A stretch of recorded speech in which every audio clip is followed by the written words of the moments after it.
Bien. Vamos a continuar con los contratos bancarios. Habíamos dejado el comentario sobre el contrato de préstamo, así que vamos a retomar a partir del contrato de préstamo, para lo cual vamos a compartir la pantalla con las diapositivas que nos sirven de guía y de orientación sobre los temas correspondientes. Habíamos visto las características del contrato de préstamo y de la definición del contrato de préstamo como contrato consensual. Bueno, ahora lo que podemos comentar es la función económica del préstamo, que obviamente permite a una unidad económica deficitaria hacerse de fondos ante una necesidad cierta de medios de pago. Esto lo diferencia en principio de la apertura de crédito, donde la necesidad de medios de pago puede ser eventual. Vamos a ver que le da a la unidad económica eventualmente deficitaria, la apertura de crédito, la posibilidad de contar con esos fondos eventualmente, en caso de necesitarlos. En cambio, el préstamo de dinero que estamos considerando supone un compromiso de entrega cierta y no condicionado. En general, uno de los criterios desde el punto de vista de la funcionalidad económica es el plazo de restitución.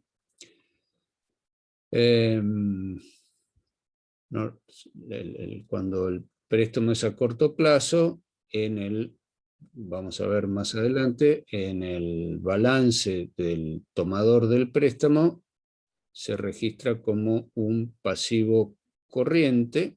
Cuando es a largo plazo se registra como un pasivo no corriente.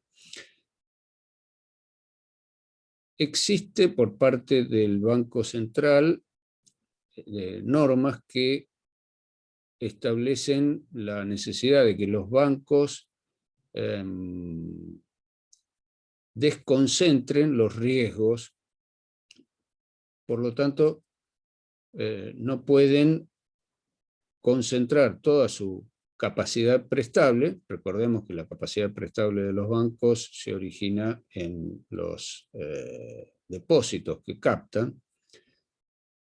Decíamos, no los pueden concentrar en unos pocos tomadores de préstamos, porque siguiendo aquel dicho popular de que no hay que poner todos los huevos en la misma canasta, pues se pueden romper todos, el riesgo que significa concentrar la capacidad prestable en unos pocos tomadores determina que ante una eventualidad no prevista respecto de esos deudores, el banco se vea imposibilitado de restituir los depósitos. Por lo tanto, cuando un tomador de préstamo requiere sumas que superan la capacidad prestable del banco respecto del cual es cliente, existe una figura que es la del préstamo sindicado,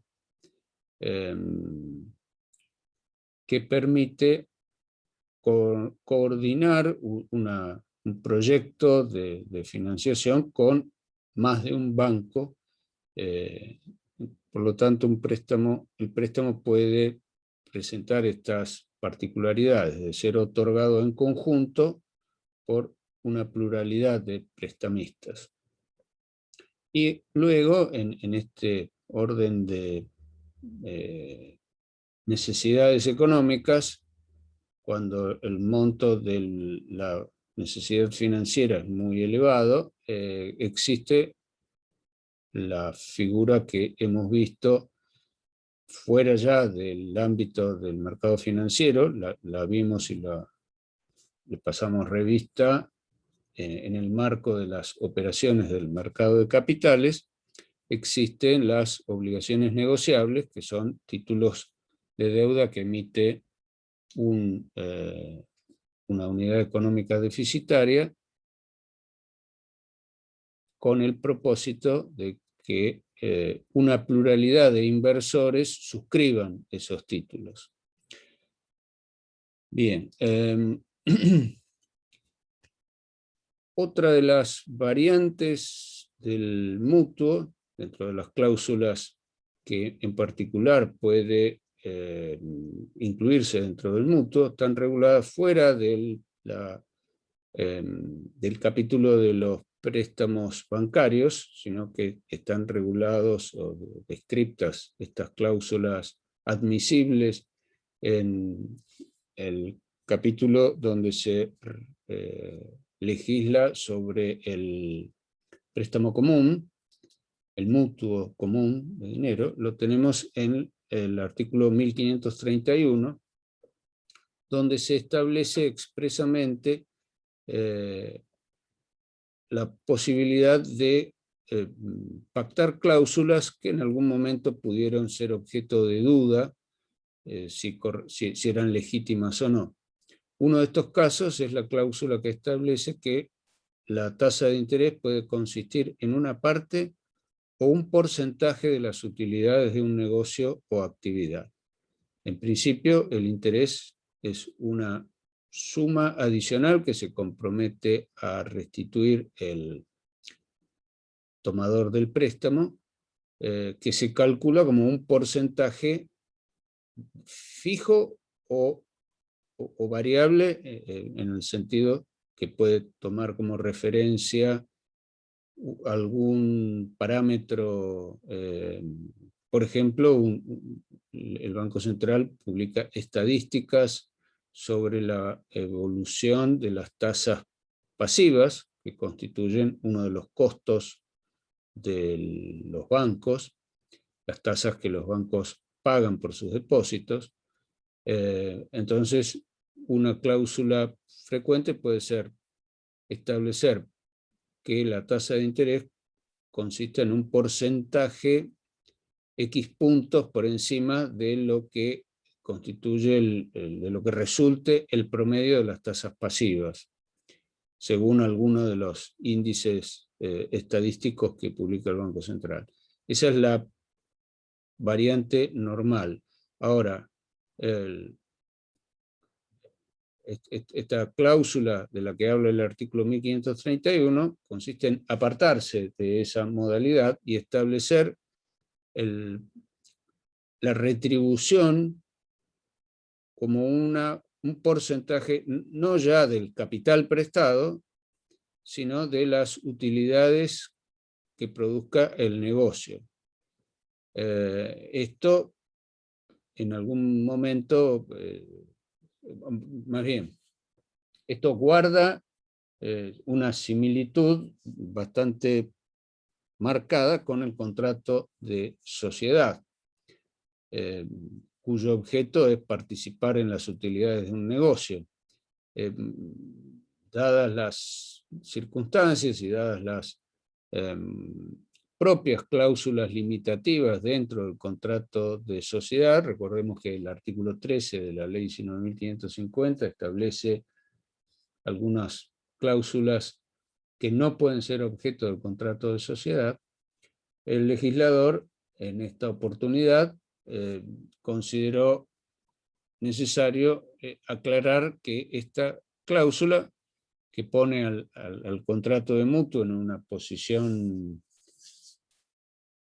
próxima al contrato de sociedad, es válida. Otra cláusula admitida como válida es que el mutuante tenga derecho a percibir intereses o a recuperar su capital solo de las utilidades o ingresos resultantes de un negocio o actividad, sin derecho a cobrarse de otros bienes del mutuario. Esta cláusula es usual en la modalidad que se llama financiación de proyectos.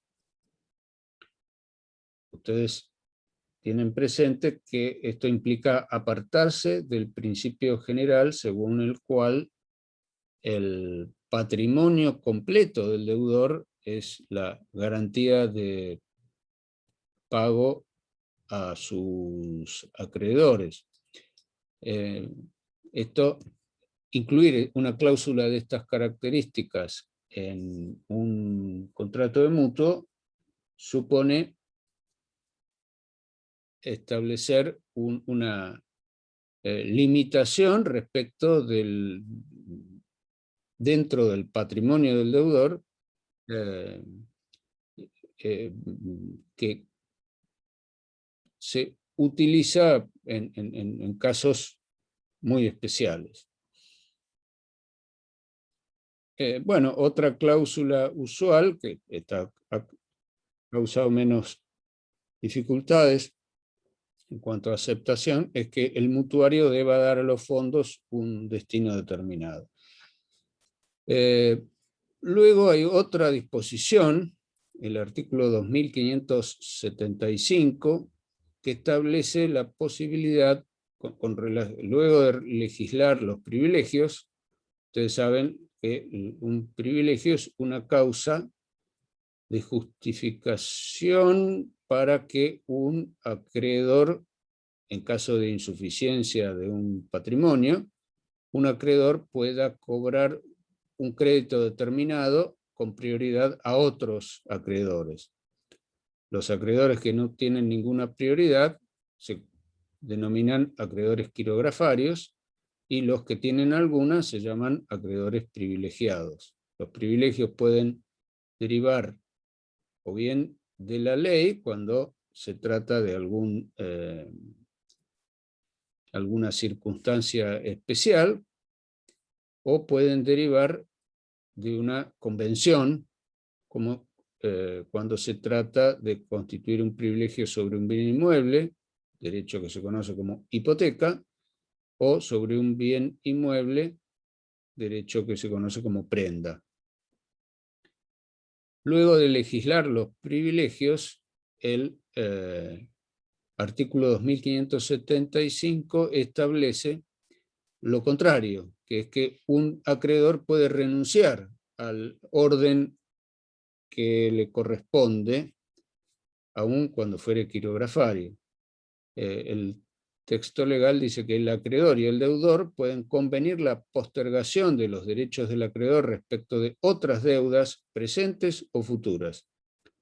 En tal caso, los créditos subordinados se rigen por las cláusulas convenidas siempre que no afecten derechos de terceros. Esto implica poner a un acreedor en un lugar similar al que le corresponde a un accionista o un socio cuando la empresa tomadora del préstamo está organizada bajo la forma de sociedad. Porque, como ustedes saben, los socios, los inversores, son acreedores subordinados, en el sentido de que su derecho de cobro opera una vez liquidados todos los pasivos. Esto surge de la ley, en las normas de la ley 19.550 sobre liquidación de sociedades, está establecido esta solución. Bueno, esto es una forma, incluir dentro de un préstamo una cláusula de subordinación es algo similar a lo que se puede, a la posición en que se encuentra un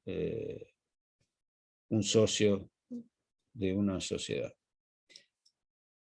Bueno, en cuanto a su instrumentación, tenemos las disposiciones del artículo 1378 en cuanto a que establece que el banco prestamista tiene que hacer publicidad respecto de las características del préstamo, la tasa de interés, comisiones y otras condiciones. Con relación a la tasa de interés, las normas del Banco Central, además de lo que establece el Código Civil y Comercial, establecen la necesidad de que las tasas expresen de manera clara en la publicidad dos valores: la tasa de interés nominal, que es la que se utiliza en el cálculo aritmético de la fórmula interés es igual a capital por la tasa por el tiempo. Bueno, para el cálculo de cada periodo, cada servicio de interés, se utiliza esa tasa que es la que figura en el contrato. Pero además, como información adicional, tiene que hacérsele saber al cliente cuál es la tasa efectiva. La tasa efectiva es la que resulta de calcular el efecto de capitalización de los intereses, porque la tasa de interés que el banco cobra tiene en cuenta la periodicidad del pago que le va a corresponder al cliente. Cuanto menor es el periodo de pagos, el banco tiene la posibilidad de reinvertir esos intereses. Cuando no la tiene que adicionar a la tasa de interés nominal, la que va a usar para el cálculo de cada uno de los servicios, tiene que adicionarle el efecto de la reinversión. Por lo tanto, la tasa pactada para una operación en la que se van a pagar intereses cada 60 días, habrá de ser nominalmente mayor que la tasa que se pacta para una operación en la que los intereses se van a pagar cada 30, en virtud de ese efecto de reinversión que tiene para el banco. Por lo tanto, para que el cliente pueda comparar si la tasa que le ofrece el banco A por una operación en 30 días es mayor o menor en términos efectivos que la tasa que le cobra el banco B por una operación a 60 días, la manera de homogeneizar la cuantificación de las tasas es el cálculo de la tasa efectiva anual. Es llevar el cálculo a un punto de comparación igual para todas las operaciones, que es lo que permite lo que se llama la tasa efectiva anual. Otro aspecto de la consideración en la exteriorización de las condiciones es la referida al tipo de cartera, si es cartera comercial o de consumo. El Banco Central establece la necesidad en la reglamentación de sus operaciones que todas las financiaciones otorgadas a sus clientes tengan en cuenta este factor. Si están prestando a clientes que van a destinar los fondos de la financiación a una actividad de tipo reproductivo, como es el caso de las empresas de fines comerciales, o si el préstamo lo van a destinar al consumo. Quien toma dinero para el consumo no lo hace con el pensamiento de que el reintegro de los fondos los vaya a hacer con el resultado de la actividad, sino que tendrá que tener en cuenta de dónde va a obtener los ingresos para la restitución del préstamo. En virtud de esto, los bancos,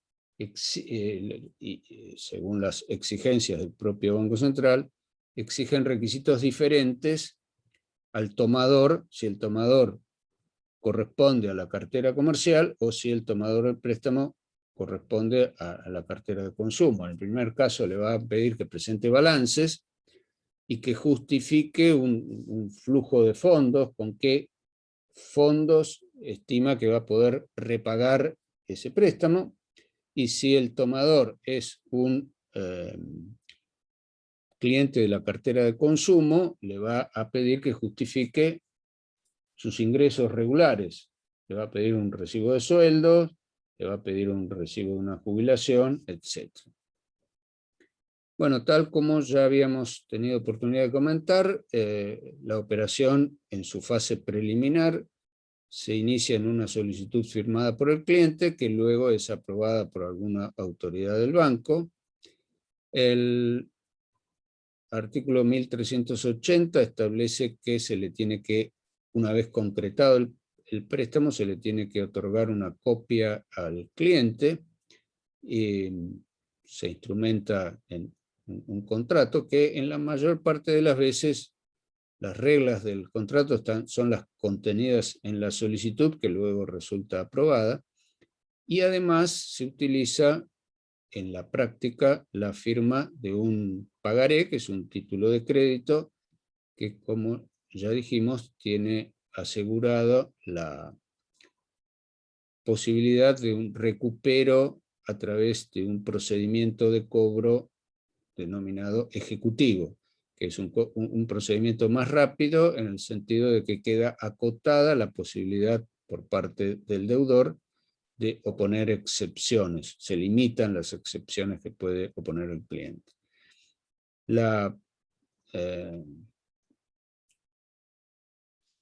Una vez resueltos todos estos pasos, la acreditación de los fondos se hace a través de un movimiento contable en una cuenta de depósito del cliente, que si es una empresa será una cuenta corriente, si es un particular podrá ser una cuenta corriente o una caja de ahorros. Y el banco evalúa a la hora de otorgar el préstamo si será del caso solicitar garantías personales, como es la fianza, o una garantía real, que puede ser una hipoteca, si tiene como respaldo un inmueble, o una prenda, puede ser fija, una prenda común con desplazamiento, perdón, o una prenda con registro, que es un documento, una variante que vamos a tratar de estudiar más adelante. Bueno, acá, sí, perdón. Tengo una duda. Tengo una duda. Cuando habló de la tasa efectiva, dijo que resulta de la capitalización de intereses. Sí. ¿Esto no es anatocismo? ¿No está prohibido? Lo que está prohibido es una vez devengado el interés, se llama devengado cuando ha transcurrido el periodo de tiempo que genera el derecho al cobro de un interés. Un interés devengado es el que se fue, vamos a decir, anotando en algún lado, en la cabeza del acreedor o en la cabeza del deudor. Lo que esa prohibición encierra una contradicción. Es cierto que está prohibido, pero es una formalidad, porque lo que no está prohibido es establecer tasas de interés diferentes para cada operación. Nadie, no hay normas que establezcan la necesidad de que las tasas de interés tengan que ser iguales cuando hay circunstancias diferentes. Si el plazo es mayor, yo puedo fijar una tasa mayor.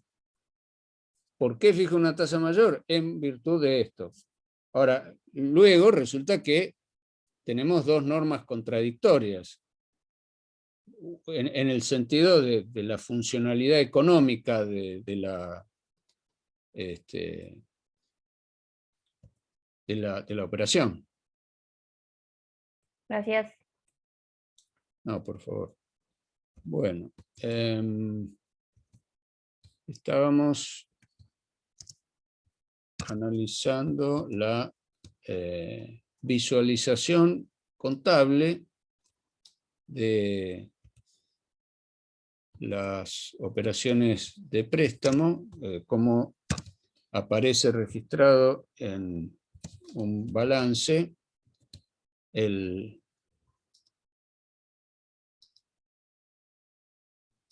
un préstamo. Entonces, en el balance del tomador del préstamo, del deudor, aparece dentro de los pasivos corrientes, los préstamos bancarios, y dentro del pasivo no corriente, cuando es a largo plazo, o bien las obligaciones negociables, que son préstamos colectivos, empréstitos, o, es decir, colectivos desde el punto de vista de que el tomador, hay una pluralidad de tomadores de los títulos emitidos por el deudor.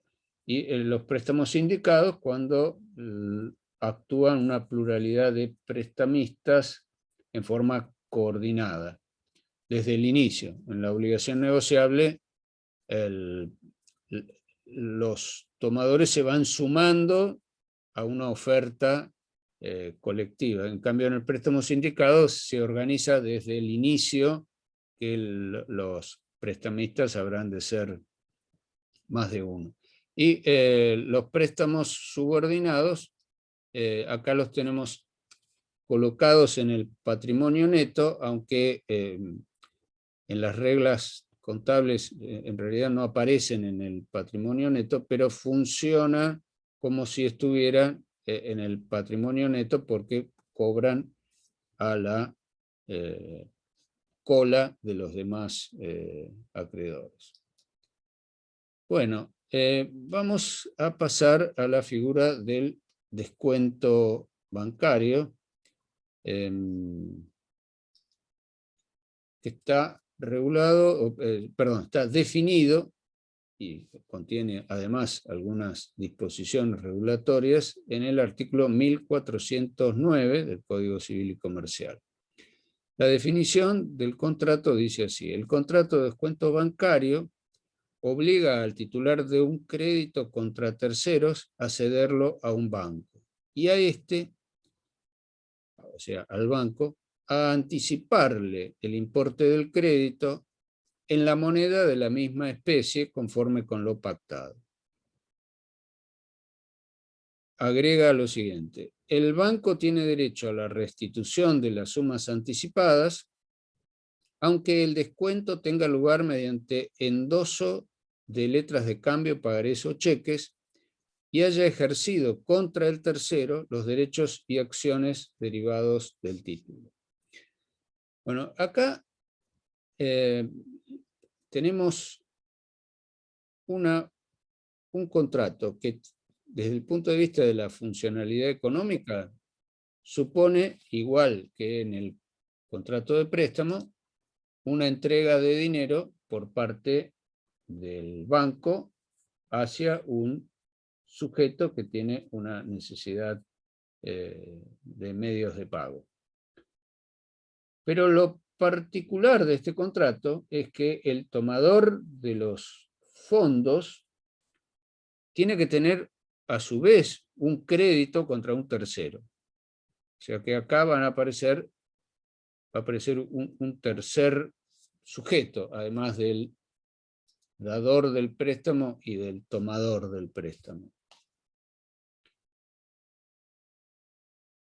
Con relación a la existencia de ese crédito contra el tercero, la condición de este contrato radica en que el cliente habrá de cederle al banco ese crédito que tiene contra el tercero. De ahí viene la definición. El contrato de descuento bancario obliga al titular de un crédito contra terceros a cederlo a un banco. y el banco a anticiparle el importe del crédito. En este caso, la cuantía de los fondos que va a entregar el banco al cliente está en relación al monto del crédito. De modo que el crédito cumple de alguna manera y con algunas variantes respecto de otros contratos, cumple una función de garantía. Y dado que hay un crédito que se cede, va a haber algunas variantes en la forma de funcionamiento de este contrato, según cuál fuera la forma de instrumentación del crédito cedido. Esto significa que si un caso típico de descuento se da cuando una empresa realizó ventas y documentó, realizó ventas a plazo, no cobró el precio íntegramente y documenta ese crédito a cobrar en un pagaré. Entonces, en ese caso es muy sencillo en cuanto a la instrumentación del descuento, porque los pagarés se transmiten, esto lo van a estudiar en la parte de títulos de crédito, en Derecho Privado 6, los créditos instrumentados en pagarés se ceden a través del endoso del pagaré. Los créditos no instrumentados en títulos de crédito circulatorios se ceden mediante la notificación al deudor cedido. Naturalmente, esto es algo mucho más ágil, la transmisión de un pagaré. Con relación a esta posibilidad, se entiende la segunda parte de este artículo 1409, esta que dice que el banco tiene derecho a la restitución de las sumas anticipadas, aunque el descuento tenga lugar mediante endoso de letras de cambio, pagaré o cheques, y haya ejercido contra el tercero los derechos y acciones derivados del título. Esto tiene dos caras. Por una, que el cliente no se libera de pagarle al banco en caso de incumplimiento del deudor cedido. Por lo tanto, esta cesión, vamos a ver más adelante, cuando hablemos de la naturaleza, no es una cesión en pago de la suma de dinero que el banco le adelantó, sino es para el pago. En la intención, en la mecánica del contrato de descuento, el banco tiene que cobrarse, en primer lugar, tiene que gestionar, tiene que diligenciar intentar cobrar del deudor que firmó ese pagaré. En el caso del ejemplo que mencionábamos anteriormente, tiene que intentar cobrarle primero al comprador de esa mercadería a plazos. Esto también supone una carga del banco en el sentido de tener que gestionar diligentemente lo relativo al cobro. Tiene que hacer una gestión diligente respecto del cobro, porque si no cumple con las cargas necesarias para mantener el derecho relativo al cobro del pagaré o del instrumento cedido, puede incurrir en responsabilidad frente al cliente. No vamos a estudiar acá la forma de circulación de estos títulos, porque es algo complejo y que, de acuerdo al programa de estudios, eso lo van a estudiar en privado 6. Bien. Esto que describíamos lo podemos visualizar en este cuadro, en el que tenemos los tres sujetos. Del lado derecho tenemos la relación entre el acreedor, que es el descontado, y el banco descontante. O sea, el contrato de cesión de créditos es este que tenemos del lado derecho del triángulo. Y las contrapartidas de ese contrato de descuento son la entrega de fondos por parte del banco, fondos cuya cuantificación va a estar en relación con el importe del crédito cedido, y el crédito cedido es una segunda relación, la que se da entre el sujeto que va a ser parte de este contrato de descuento y otro sujeto, un tercero, que es el deudor, entre los cuales va a haber una relación de crédito derivada de algún contrato. Puede ser una compraventa, una locación, etc. Y puede que esa relación esté instrumentada en un título circulatorio o no. Esto va a determinar distintas modalidades para concretar la cesión de este crédito. De modo tal que el deudor pase a tener un nuevo acreedor. Ese nuevo acreedor es el banco descontante, porque el crédito surgido de esta relación jurídica va a ser cedido al banco. Y decíamos que el monto del dinero que el banco le entregue al descontado va a estar en una relación aritmética con el valor de este crédito. El banco le va a entregar tantos fondos como resulten de la obligación que asumió el deudor, menos los intereses que corran entre la fecha del vencimiento y el día en que se hace la entrega de fondos. Esto lo vamos a entender en este cuadro. La mecánica del descuento es partir del valor nominal que va a tener el valor nominal, es el valor que tiene la obligación cedida al momento del vencimiento, al momento N. Pero lo que va a entregar el banco, el valor descontado, va a ser ese valor nominal, 100 pesos por ejemplo, menos los intereses que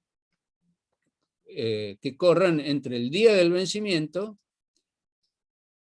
y el día del descuento. O sea, es una operación que corre en sentido inverso al eje del tiempo. Cuanta mayor distancia hay entre el día en que se va a concretar el anticipo de los fondos por parte del banco y la fecha del vencimiento del crédito cedido, mayor va a ser el descuento de intereses y menor la cantidad que efectivamente le vayan a entregar al cliente. Por esta razón, los contratos de descuentos no tiene sentido práctico que se hagan por plazos muy extendidos, porque el anticipo que cobra el cliente en esos casos habría de ser poco significativo y entonces pierde funcionalidad este contrato. ¿Queda claro hasta acá? Esta mecánica es, entiendo que puede confundir un poco, así que si no fui claro, por favor me interrumpen. Yo no entendí, profe, Bueno, la mecánica esta del descuento. de acuerdo. Seguimos entonces. Naturaleza del descuento. Bueno, hay distintos puntos de vista. Para algunos es un préstamo con garantía sobre un crédito. Desde el punto de vista económico es algo bastante parecido, salvo que hay una diferencia.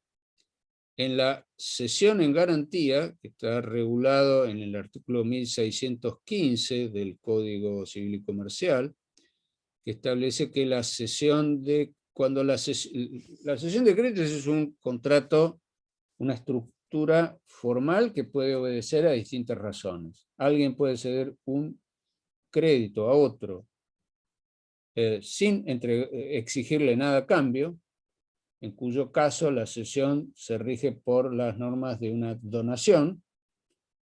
Es ceder en forma gratuita, es una manera de donarle a alguien no una cosa, sino un derecho. Puede tener como contrapartida un precio, en cuyo caso se rige por las normas de la compraventa, o puede tener como objeto la cesión, que la cesión funcione como garantía de otra obligación, en cuyo caso, dice el artículo 1615, se rige la cesión por las normas correspondientes a la prenda de derechos. Pero en la prenda de derechos, a diferencia de lo que sucede en el descuento, en el contrato de descuento bancario, la intención de las partes es que el crédito cedido funcione como una reserva. En primer lugar, tiene que cobrar el cedente y en subsidio el acreedor tendrá derecho a ejecutar esa prenda, que es intentar cobrar del deudor que garantizaba la operación.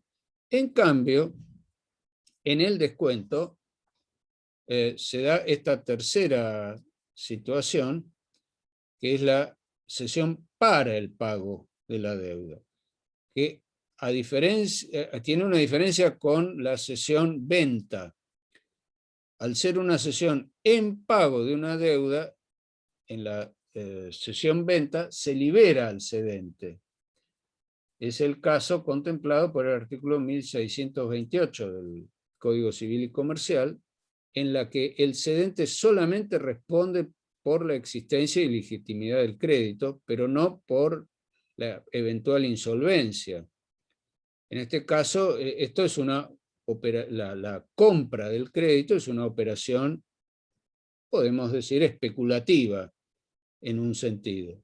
En el sentido de que pagando un precio menor al valor del crédito a cobrar, el comprador del crédito especula con la posibilidad de que el cobro sea efectivo y gane una suma, no en función del tiempo por el cual, o sea, mayor al tiempo que corresponde al adelanto, sino mayor porque está asumiendo el riesgo de insolvencia. Entonces le puede cobrar una prima adicional a lo que es el interés.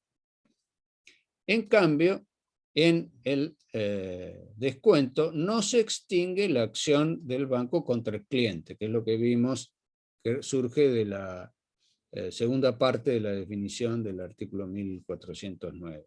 Entonces, en el descuento primero intenta cobrar contra el deudor cedido y luego contra el descontado. Bien.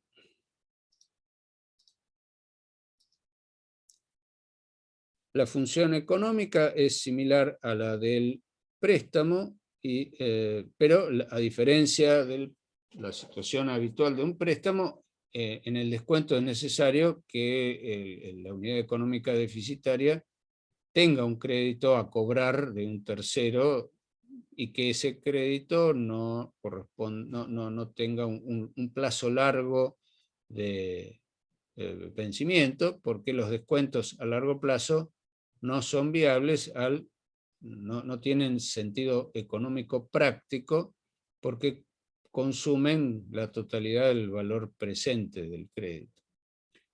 Y para el banco el descuento supone una garantía adicional, porque tiene el flujo de fondos del deudor cedido, la posibilidad de que el deudor cedido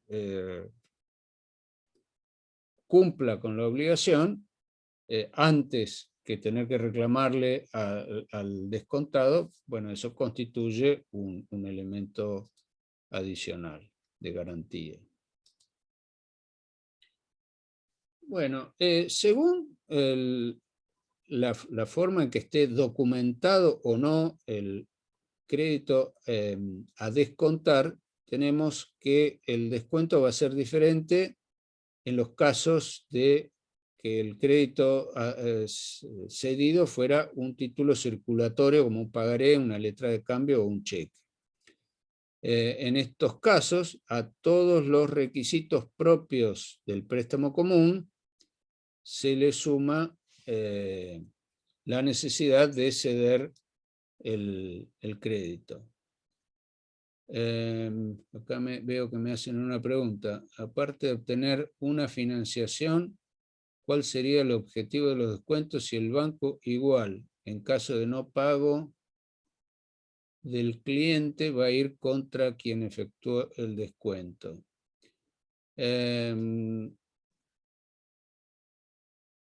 Bueno, el objetivo es obtener liquidez. El que tiene el descontado, quien es acreedor el que es acreedor de un tercero, no tiene en caja el importe del crédito a cobrar. Tiene que esperar el plazo que medie para llegar hasta el vencimiento para cobrar eso. Entonces, el cliente recurre al descuento cuando necesita los fondos hoy. Va a cobrar 100 pesos dentro de 90 días, pero dentro de 90 días se le habrá pasado la oportunidad o la necesidad de utilizar ese importe. Entonces resigna una parte de ese crédito a cobrar por la inmediatez de tenerlo hoy. Y más allá de cuál sea la tasa de interés que le cobren, el descontado va a llevar a cabo ese préstamo, ese descuento, si la rentabilidad que obtiene de la disponibilidad de los fondos o el perjuicio que evita por disponer de los fondos hoy es superior a la tasa de interés que le cobran por el descuento. Esa es la idea de por qué funciona el descuento. Funciona en la medida que le signifique una utilidad. Bien. Entonces, si el crédito a descontar está instrumentado en un título circulatorio, además de los requisitos propios de un préstamo común, va a requerir la cesión mediante el endoso. Lo particular de un pagaré, de una letra de cambio, de un cheque, es que los derechos se ceden a través del mecanismo simple de firmar al dorso, de ahí viene lo de endoso, viene en el dorso.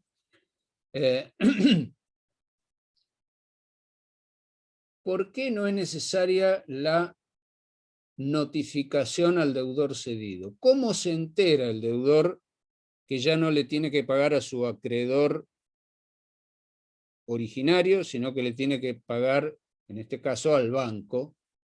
Bueno, la forma normal de enterarse es mediante la notificación al deudor cedido, que es lo que sucede en todos los otros créditos, de acuerdo a lo que establece el artículo 1620 del Código Civil y Comercial.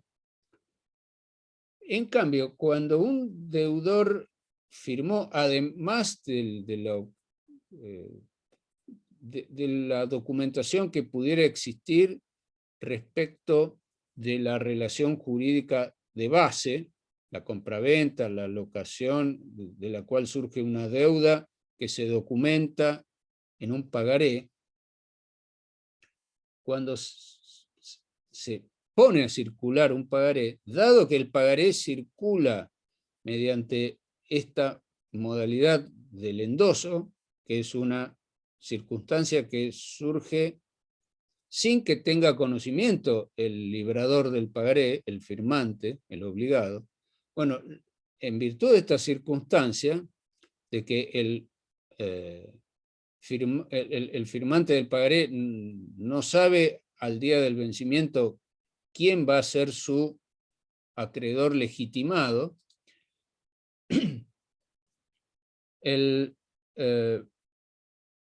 deudor está facultado a no pagar si no se le exhibe el documento físico. Entonces, esa circunstancia, la necesidad de presentar el título como condición para ejercer la acción de cobro, es lo que permite dejar de lado la notificación, porque de esa manera no corre riesgos el deudor de pagarle a quien ya no es el acreedor. Creo que esto se entiende, esto es crucial. Si esto no se entiende, por favor, si no fui claro, me piden la aclaración. En todos los demás casos, la notificación al deudor cedido se tiene que hacer mediante un mecanismo que permita preconstituir la prueba de la notificación, ¿no? Tiene que haber un elemento de certeza en cuanto al momento y la existencia en sí misma de esa notificación. Será un acta notarial, una carta documento o algún mecanismo equivalente. Los créditos no documentados, por ejemplo, son un crédito que es objeto de descuento y que no se documenta en pagarés y que es frecuente en las relaciones comerciales, son los créditos que resultan de los contratos de locación de obra, cuando un comitente le encarga una obra a una empresa constructora, por ejemplo, y esta empresa va cobrando a medida que el comitente certifica que ha cumplido un tramo de la obra. Entonces, la empresa, a los fines de seguir el giro de sus negocios, una vez que obtiene el certificado, como en el marco del contrato de obra no hay una certeza de cuándo va a cumplirse con la obra, la suma a pagar por ese tramo de la obra no tiene un plazo cierto. Y una vez que se concreta la obra, el comitente no tiene por qué tener el dinero en su bolsillo. Entonces, se pacta dentro de qué plazo se va a hacer exigible la obligación resultante de esa certificación. Entonces, si bien el certificado de obra no es un título circulatorio, ese derecho puede ser objeto de cesión y por lo tanto de descuento, pero es una cesión que requiere la notificación del deudor cedido. Entonces, notificación, no autorización. El deudor no tiene el derecho de oponerse a que le sea cedido su crédito, porque le da lo mismo pagarle a Juan que a Pedro. De modo que, bueno, esta es la mecánica del funcionamiento del contrato de descuento. Profe, sí, dígame. antes de pasar al próximo tema, ¿puede volver a explicar el tema de la mecánica del descuento? Así lo entiendo bien, porque si no, no puedo comprender el resto. Bien, volvemos para atrás.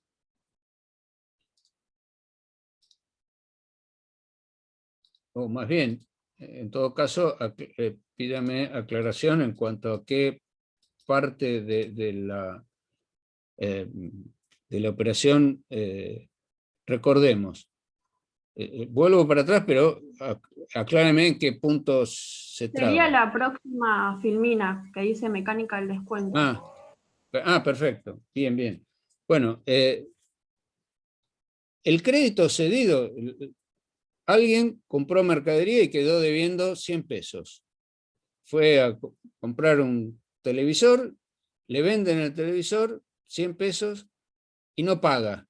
En ese momento no paga porque esa es la condición de la operación. El vendedor acepta que le quede debiendo 100 pesos. A lo mejor el televisor costaba 900, no importa, pero resulta una deuda de 100 pesos. Y el vendedor le dice, bueno, le otorgo un plazo para pagarme los 100 pesos, págueme estos 100 pesos dentro de 90 días. En este ejemplo, N será el número 90. 90 días que van a correr desde el día en que se realiza el descuento y el día en que el comprador del televisor va a ir a pagar los 100 pesos al negocio del vendedor. Si el vendedor va corriendo ese mismo día al banco y le dice al banco, acá tengo este crédito, bueno, el banco le va a descontar los intereses a un tipo X, una tasa X, cualquiera la que en ese momento considere el banco aplicable, le va a descontar los intereses que correspondan, que corran entre el día 0 y el día N. Si el cliente va al día siguiente, ya no van a faltar 90 días para el vencimiento, van a faltar 89. Si va a los 10 días, van a faltar 80 días. Entonces, el banco le va a descontar los intereses que correspondan a un periodo de 80 días. Eso es lo que se descuenta del importe a entregarle. De los 100 pesos le descuenta los intereses que corren entre esas dos fechas, según una tasa de interés X. ¿Quedó un poco más claro? Sí, perfecto, profe, gracias. Bien, de nada. Bueno, volvemos entonces a las diapositivas y seguimos con la apertura de crédito, que es otro contrato que está regulado a continuación en el artículo 1410. En la apertura de crédito, dice la definición, el banco se obliga a cambio de una remuneración en la moneda de la misma especie de la obligación principal, nuevamente acá tenemos la excepción al principio del artículo 765, conforme con lo pactado, a mantener a disposición de otra persona un crédito de dinero dentro del límite acordado y por un tiempo fijo o indeterminado. Si no se expresa la duración de la disponibilidad, se considera de plazo indeterminado. Entonces, acá el objeto de este contrato es asegurarse una necesidad financiera eventual. Y tiene relación con la noción de disponibilidad, respecto de lo cual se dice a continuación, en el artículo siguiente. La utilización del crédito hasta el límite acordado extingue la obligación del banco, excepto que se pacte que los reembolsos efectuados, reembolso es devolución de dinero, los reembolsos efectuados por el acreditado sean disponibles durante la vigencia del contrato o hasta el preaviso del vencimiento. Esto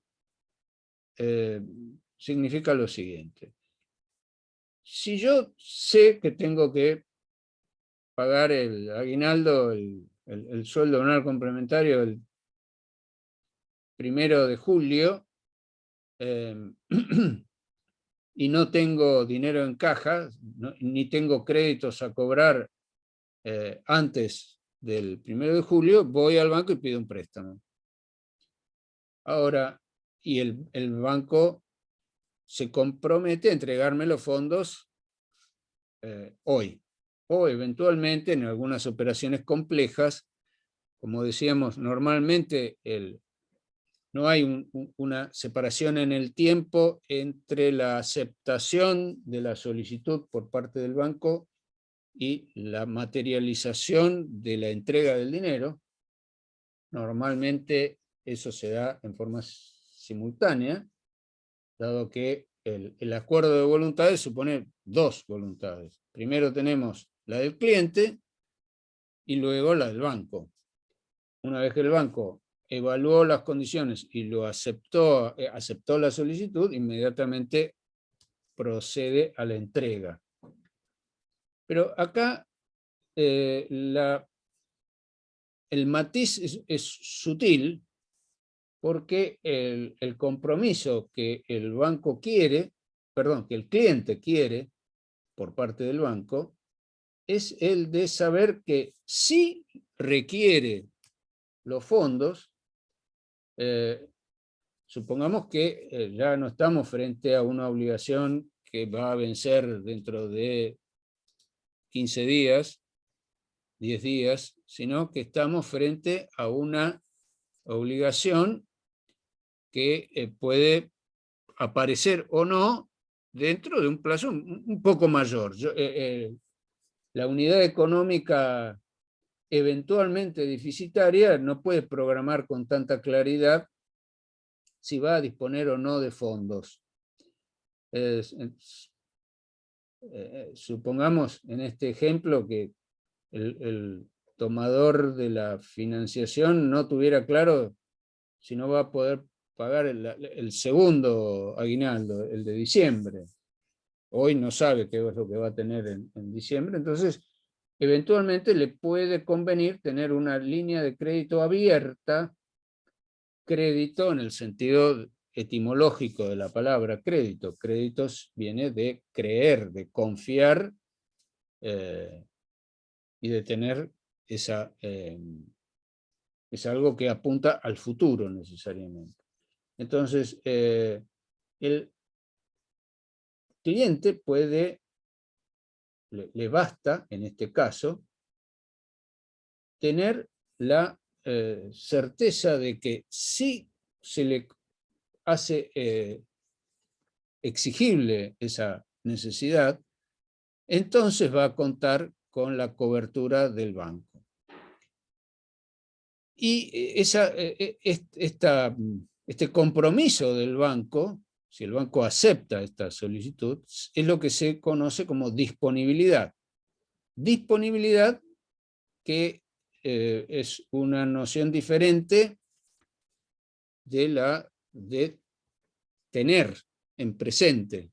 Cuando yo solicito un préstamo y el banco me lo otorga, yo tengo el dinero. Cuando el banco me abre un crédito, yo estoy en posición de tenerlo disponible si lo necesito, y si no, no me llevo el dinero, lo tengo a disposición. Y esta disponibilidad puede tener dos matices o dos modalidades. En un caso, si yo hago uso de esa disponibilidad, agoto la obligación del banco y solamente me queda como obligación a mí devolver esa suma de dinero. La otra variante es que una vez que yo utilizo esa disponibilidad, si se da el caso, el banco no queda liberado de no volver a otorgármela si yo reembolso los fondos. Esto supone una modalidad variable, en el sentido de que hasta la suma máxima por la que me otorgaron esa disponibilidad, yo puedo ir regulando la utilización de la misma. Cuando no necesito los fondos, los reembolso, pero el banco sigue manteniéndome dentro del plazo de vigencia del contrato, me siguen manteniendo la posibilidad de que yo vuelva a utilizarlos. En el ejemplo de que esto se tome para financiar los pagos de los sueldos anuales complementarios de la nómina de empleados, bueno, podría ser que por un plazo de 5 años, ante cada necesidad de pagar aguinaldo, yo utilice esa disponibilidad y cuando me rehago de los fondos los devuelvo y al próximo aguinaldo tengo abierto el crédito para que me vuelva a ser otorgado. Esto tiene las siguientes características. Las obligaciones en principio están solamente a cargo del banco. Y en razón de esta circunstancia, el banco, una de las funcionalidades que vamos a ver a continuación, radica en que mientras que el cliente no utiliza los fondos, no paga intereses. Los intereses los paga a partir de que los fondos le son entregados y durante el plazo de utilización de los mismos. Cuando cesa esa utilización, cesa el derecho la obligación de pagar intereses. A cambio, durante los periodos, llamémosle muertos, del uso de la disponibilidad, el banco tiene derecho al cobro de una comisión, si se hubiera pactado, lo que no siempre sucede.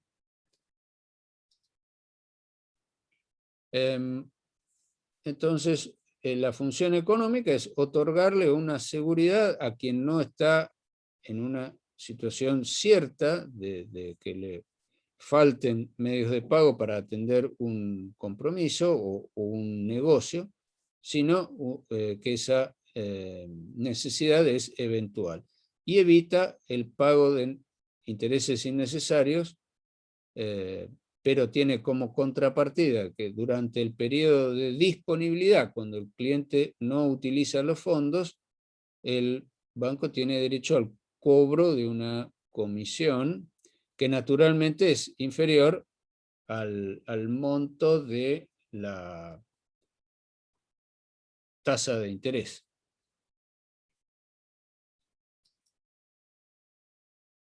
Bueno, entonces acá tenemos visualizadas las distintas clases de apertura de crédito. Lo que está legislado, contemplado en los artículos 1410 y 1411, es aquellas operaciones en que el objeto de la disponibilidad es dinero. También hay otra modalidad que algunos autores, como el caso de Garrigues, uno de los autores sobre contratos bancarios más conocidos en lengua castellana, un autor español, él considera que también hay otra modalidad que es una variante de la apertura de crédito, que es lo que él llama préstamo de firma, que ahora vamos a ver.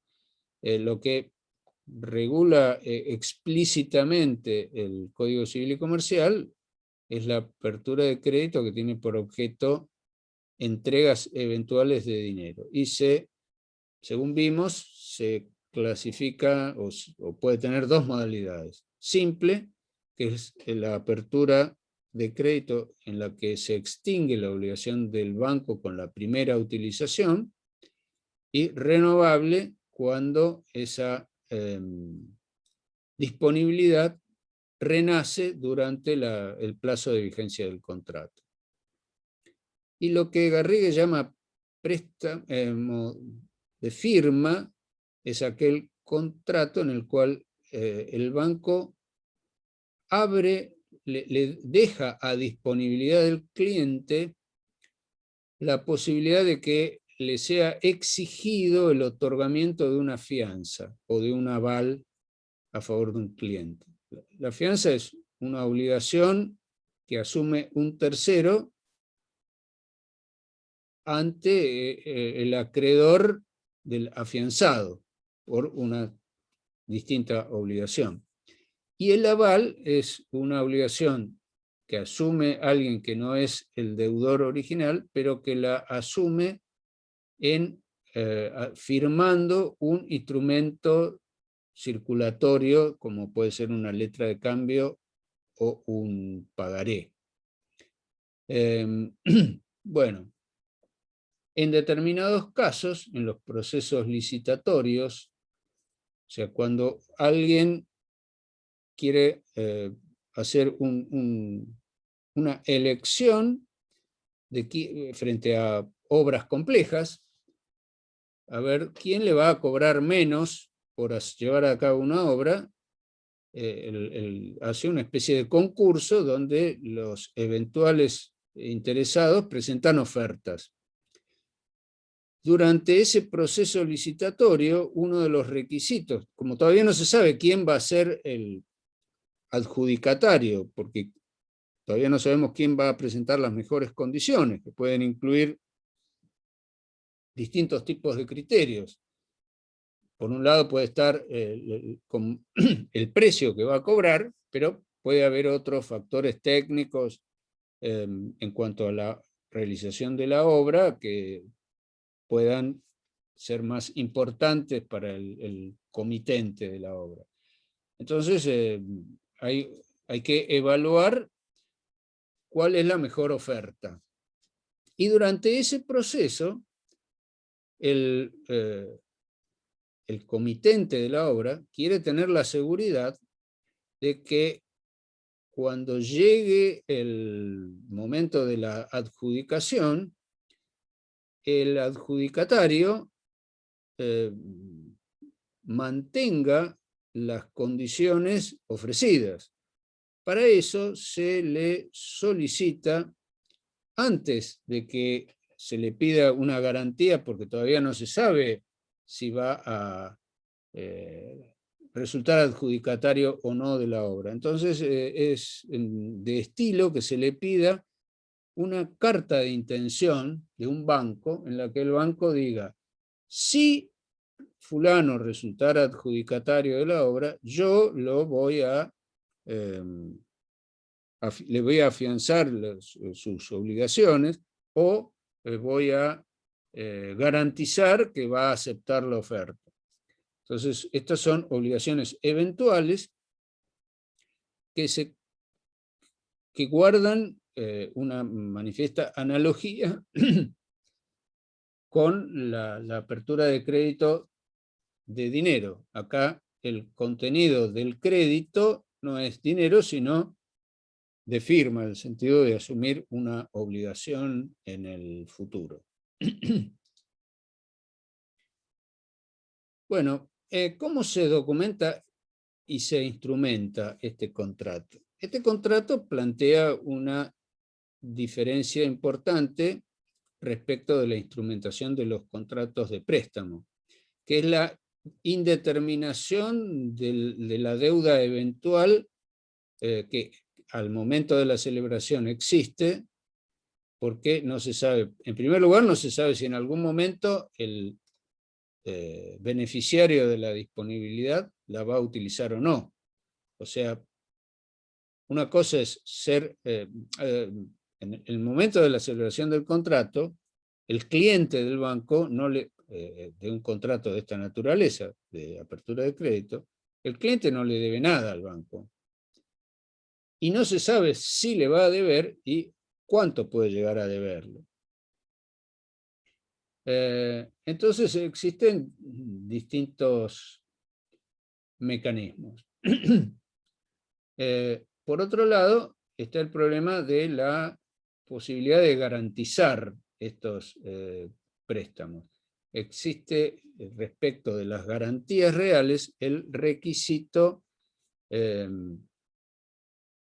en primer lugar, las garantías reales siempre son accesorias de una obligación principal. El primer problema es que esa obligación principal, en el momento de la celebración del contrato, y cuando el banco está en necesidad de saber que sí va a terminar otorgándole la financiación, entonces va a necesitar una garantía.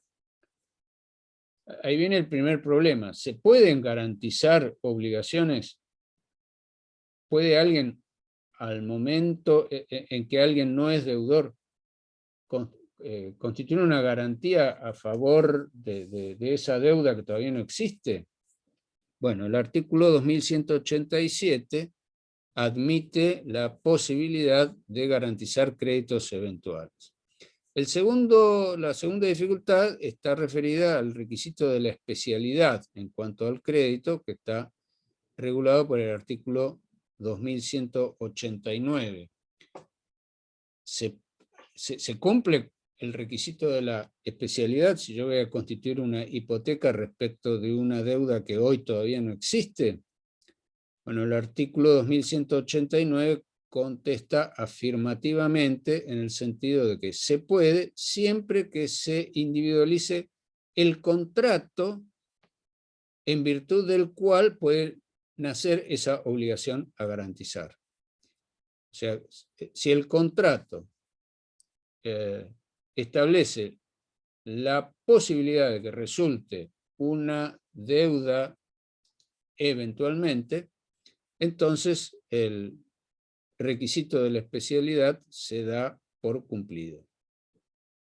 El otro aspecto es el de acreditar el nacimiento efectivo de la obligación. ¿Cómo hace el banco para...? Porque el instrumento que firma el cliente, el acto jurídico bilateral llamado contrato de apertura de crédito, no contiene una obligación al momento de la firma del contrato. Solamente dice que el banco se obliga a entregarle lo que el cliente le solicita, si el cliente lo solicitara. Ahora, una vez que el cliente utilizó esos fondos y luego eventualmente pudiera no cumplir, ¿cómo documenta el banco que el cliente utilizó esos fondos? Bueno, una forma un tanto no muy versátil de acuerdo a esta modalidad sería que el banco le diga, bueno, fírmeme un pagaré por la suma máxima por la que puede llegar a resultar deudor. Lo más usual es que el contrato de apertura de crédito se viabilice mediante la acreditación de los fondos en una cuenta corriente bancaria.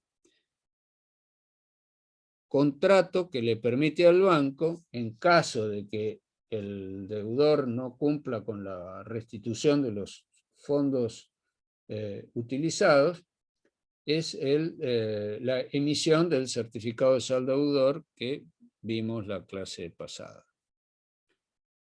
Bueno, seguimos bien hasta acá, porque vamos a cambiar de contrato, si no hay preguntas ni dudas que hayan quedado pendientes. Vamos a pasar a ver el papel de los bancos en el comercio internacional.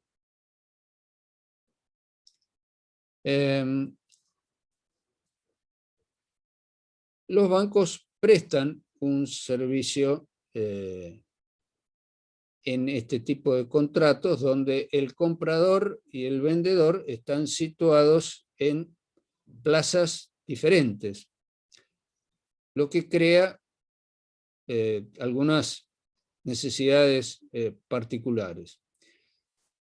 Por lo tanto, las compraventas internacionales, en las que tenemos el comprador en un país y el vendedor en otro, requieren de cláusulas específicas.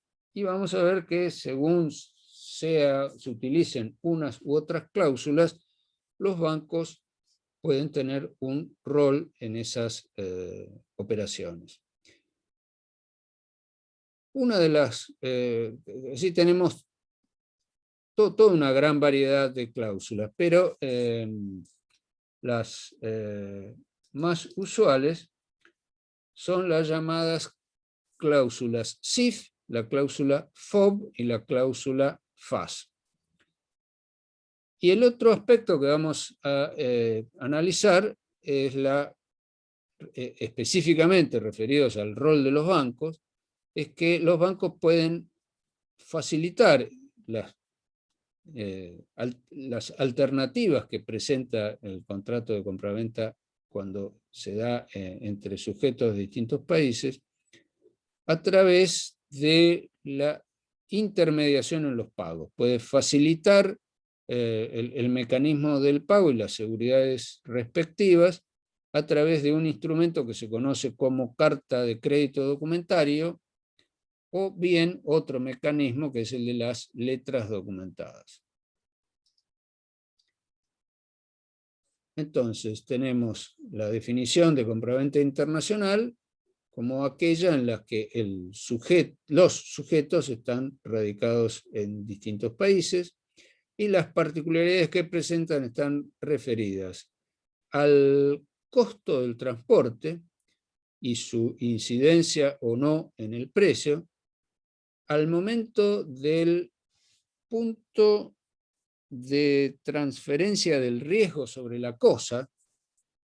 En las compraventas entre ausentes, la cosa, objeto de la compraventa, tiene que cumplir un trayecto y la cosa corre el riesgo de pérdida durante ese trayecto. Entonces, uno de los problemas que es necesario resolver a través de cláusulas específicas es el referido al punto de traslación del riesgo.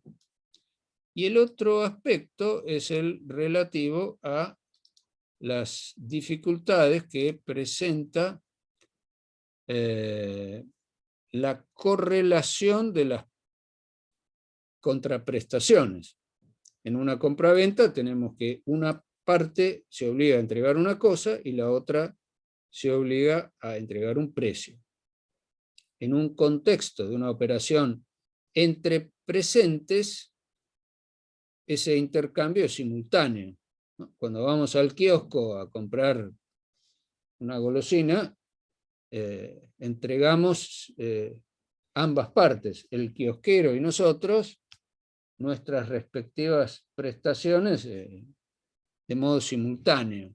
Nadie está otorgándole crédito a nadie en esa compraventa sin diferimiento de la exigibilidad de la entrega de las prestaciones. Acá sí se da esta dificultad. Entonces vamos a ver cómo se sortean estas situaciones, tanto en lo referido a los costos como en lo referido a la correlatividad de los pagos. Con relación a los costos tenemos estas tres cláusulas que habíamos visto, que significan lo siguiente. La sigla CIF viene del inglés Cost, Insurance y Freight, que significa que dentro del precio, si se dice $100 CIF, significa que esos $100 incluyen, además del precio de la mercadería, ya está incluido el costo del seguro y del flete. Si la cláusula es FOB, que probablemente sea la más utilizada, esta sigla viene de la expresión free on board, que significa libre en cubierta, en cuyo caso el precio pactado no comprende el costo del seguro ni del flete, pero sí el costo de la carga de la mercadería en la cubierta del buque donde se vaya a realizar el transporte. Y la cláusula FAS significa free alongside, o sea, libre de costos hasta el momento de depositar la mercadería en el costado del buque, lo que no comprende el costo del seguro, ni del flete, ni de la carga sobre el buque. Estas tres variantes las podemos graficar de la siguiente manera. Tenemos del lado derecho el puerto del vendedor, donde está el buque esperando la carga de la mercadería. Tenemos esta línea intermedia que separa comprador y vendedor en forma transversal, que representa la existencia de una frontera a través de la cual va a viajar la mercadería. Y tenemos las distintas cláusulas. Estas tres cláusulas usuales tienen en común que incluyen costos hasta la carga de las mercaderías en el puerto de partida de la mercadería. Otras cláusulas que no son tan usuales y que están codificadas por las reglas del comercio. Hay una Cámara de Comercio Internacional que clasifica estos usos y costumbres, que incluye otras que suponen la liberación del vendedor en el puerto del comprador. Pero estas tres, el vendedor se libera y los costos comprenden la llegada hasta el puerto de origen. Y tenemos la cláusula FAS, en la cual el vendedor se libera y asume los gastos hasta dejar la mercadería al costado del buque, y las otras dos que suponen la entrega de la mercadería en el buque. Y la diferencia entre SIF y FOB es que en la cláusula SIF están todos los gastos incluidos, y en la cláusula FOB están excluidos el seguro y el flete, y está incluido el costo de la carga en el buque. Todo lo demás queda afuera del precio.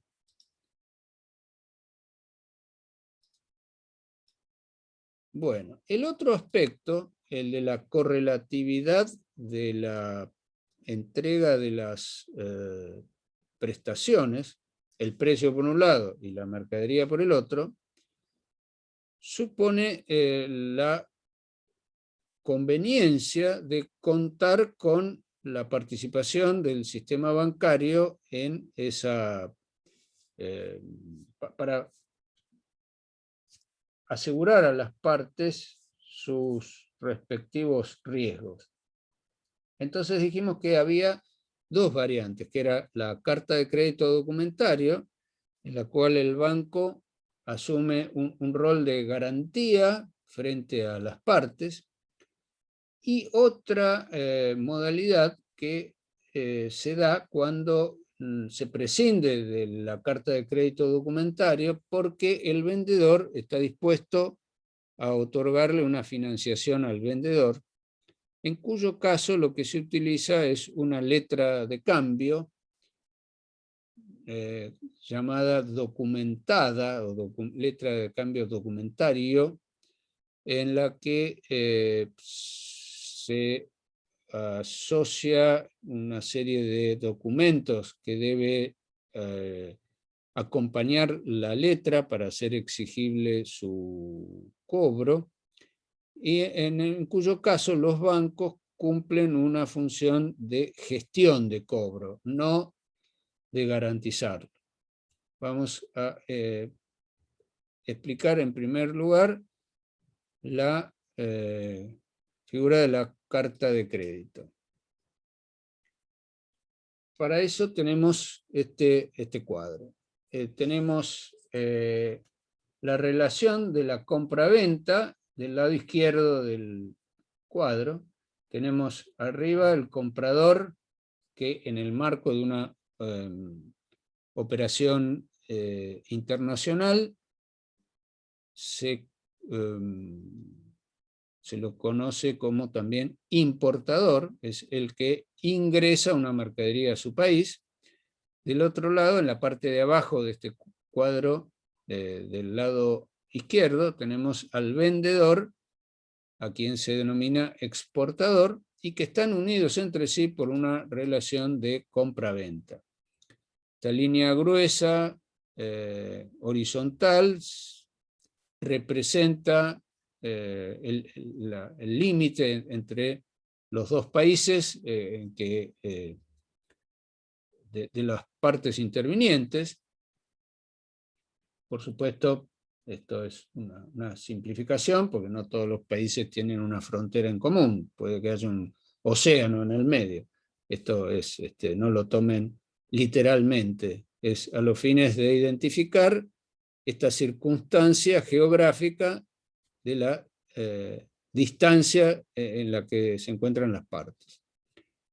Cuando no existe una relación de continuidad entre las partes, el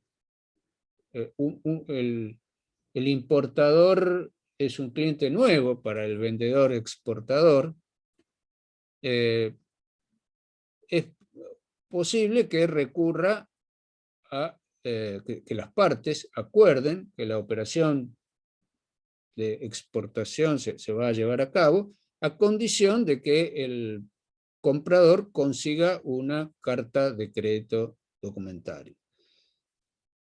En este caso, si así se pactó, el comprador tiene que recurrir a un banco de su país, y acá nos trasladamos al lado derecho del cuadro, arriba, que vemos que hay una flecha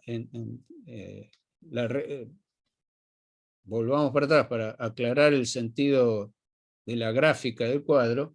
La relación de compra-venta entre comprador y vendedor, vemos que tiene es una flecha con dos puntas, o sea que indica una relación bilateral. En la solicitud de apertura de un crédito documentario, vemos que el comprador y el banco emisor están unidos por una flecha que tiene una línea que tiene una sola flecha, en el sentido de que esto es una relación unilateral. El comprador solicita al banco la emisión de una carta de crédito documentario. Este es un banco de su país, y que el sentido de este documento que se le solicita emitir al banco de la localidad o del país del comprador, implica un compromiso condicional por parte del banco emisor de la carta de crédito. Si la evaluación de riesgo crediticio, porque para el banco emisor supone asumir un riesgo, que es darle la garantía al vendedor de que si cumple él con sus obligaciones de despacho de la mercadería, entonces el banco emisor va a asumir la obligación, va a ser responsable de pagarle el precio de las mercaderías. Por lo tanto, la apertura de crédito fíjense que acá también tenemos una flecha que sale en diagonal del banco emisor, en la parte de arriba a la derecha, a la parte de abajo a la izquierda. Esto significa que la apertura de crédito es una carta que emite el banco, donde el banco es el que asume las obligaciones, pero obligaciones que son de carácter eventual.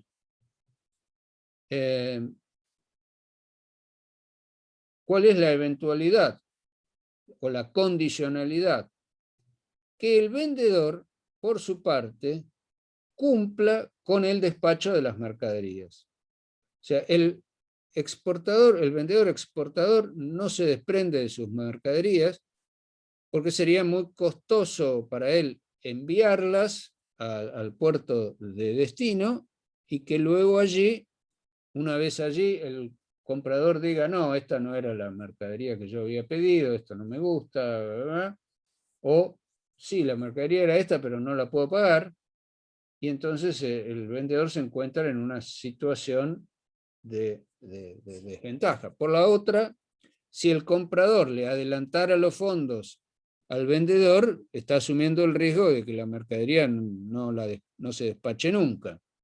Entonces, el banco asume, el banco emisor de la carta de crédito, a través de esta modalidad, asume un rol de amortiguación de los riesgos, porque se compromete a pagarle al vendedor a condición de que el vendedor demuestre que haya cumplido con sus obligaciones de despacho de la mercadería.